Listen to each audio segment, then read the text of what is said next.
এমন কোনো মানুষ পাওয়া যাবে না যার কিনা বিরিয়ানি পছন্দ না। আর সেটা যদি হয় মায়ের হাতের রান্না, তাহলে তো কোনো তুলনাই নেই। So hello guys, this is Zara story. আমি আজকে বিরিয়ানি রান্নাটাই দেখাবো আমার মায়ের হাতে। আমার আম্মু কিভাবে বিরিয়ানি রান্না করে। প্রথমে একটা কড়াইয়ের মধ্যে তেল গরম করে অনেকটা মাংস নিয়ে তার মধ্যে লবণ ছিটে দিয়ে সেই মাংসটাকে ভালো করে ভেজে নিয়েছে। বিরিয়ানির মধ্যে মাংসটা একটু ভাজা ভাজা হলে সেটার টেস্টটা আরো অনেক বেশি বেড়ে যায়। মাংসটাকে এখানে ব্রাউন করে ভেজে নিয়েছে, তারপর মাংসটাকে সুন্দর করে তুলে নিচ্ছে। এইখানে মাংসটা তুলে নেওয়ার পরে যে তেলটা বেঁচে থাকে সেই তেলের মধ্যে এবার আলুগুলোকেও সুন্দর করে ভেজে নিবে। আলুগুলো দিয়ে তার মধ্যে কিছুটা লবণ দিয়ে সেই আলুগুলোকে সুন্দর করে ব্রাউন করে ভেজে নেবে। বিরিয়ানির মধ্যে যদি আলু না হয় তাহলে তো সেই বিরিয়ানি খাওয়ার মজাই হয় না। আলু না থাকলে তো বিরিয়ানি জমেই না। আমার তো এই বিরিয়ানির মধ্যে আলুগুলো এক অন্যরকম ভালোবাসা। যাই হোক, তারপর এখানে সেই কড়াইটার মধ্যে আরও কিছুটা তেল গরম করে নিয়ে তার মধ্যে 2টা তেজপাতা আর কাঁচামরিচ সাথে ছিল পেঁয়াজ দিয়ে সেটাকে ভালো করে নাড়াচাড়া করে নিচ্ছে। তারপর সেখানে লবণ দিয়ে আবার সেটাকে একসাথে মিশাচ্ছে।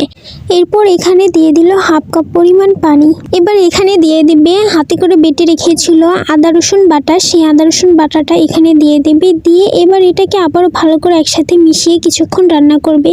তারপর এখানে দিয়ে দিল বিরিয়ানি মশলা। বিরিয়ানি মশলা অনেকটা দিয়ে দিল এখানে। অনেকটা দিয়ে এটাকে আবারও ভালো করে নাড়াচাড়া শুরু করে দিচ্ছে, একসাথে মিশিয়ে নিচ্ছে ভালো করে।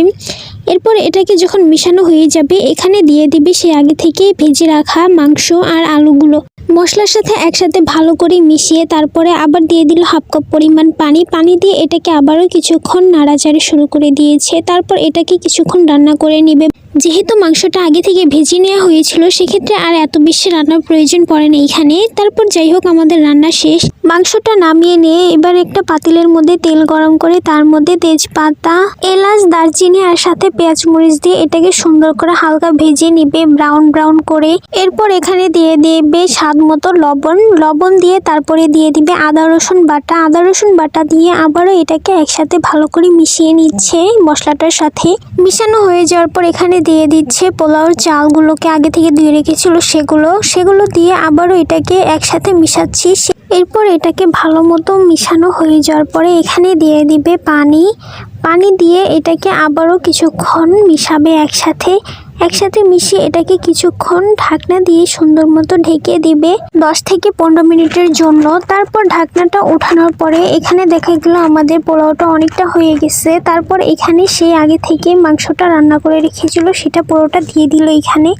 পুরোটা দিয়ে এখন এই পোলাওয়ের সাথে আবার এই মাংসগুলোকে ভালো করে মিশানো হবে। পোলাওয়ের মধ্যে হালকা পানি থাকা অবস্থায় মাংসটাকে দিয়ে দিলে তাহলে মাংসটা পোলাওটা ভালো মতো দুইটা একসাথে মিশে যায়।